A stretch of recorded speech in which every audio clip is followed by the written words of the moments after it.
ഈശോയുടെ അമ്മയായ മറിയത്തിൻ്റെ സ്വർഗാരോഹണത്തിന് ശേഷം ചില കാലഘട്ടങ്ങളിൽ സംഭവിച്ചിട്ടുള്ളതും അമാനുഷികമായി കരുതാവുന്നതുമായ ചില പ്രത്യക്ഷപ്പെടലുകളാണ് മരിയൻ പ്രത്യക്ഷീകരണങ്ങൾ.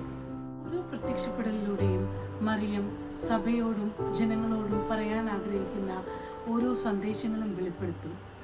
കൂടാതെ ചില സന്ദേശങ്ങളോടൊപ്പം സ്ഥലങ്ങളും കാലങ്ങളും സമയങ്ങളും പ്രത്യേകമായി അമ്മ വെളിപ്പെടുത്താറുണ്ട്. അത്തരത്തിൽ ഒരു പ്രത്യക്ഷപ്പെടലാണ് കേരളത്തിലെ ആലപ്പുഴ ജില്ലയിലെ കലവൂർ എന്ന സ്ഥലത്തെ കൃപാസനത്തിൽ സംഭവിച്ച പരിശുദ്ധ അമ്മയുടെ പ്രത്യക്ഷപ്പെടൽ.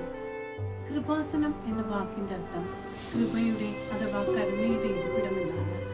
2004 ഡിസംബർ 7 ഉച്ച കഴിഞ്ഞ് 2:30 ഒരു ദിവ്യകാരുണ്യ ആരാധനാ മധ്യയാണ് കൃപാസനം സ്ഥാപക ഡയറക്ടറായ ഫാദർ VP ജോസഫ് അച്ഛന് പരിശുദ്ധ കന്യാമറിയത്തിൻ്റെ പ്രത്യക്ഷപ്പെടൽ അനുഭവവേദ്യമായത്.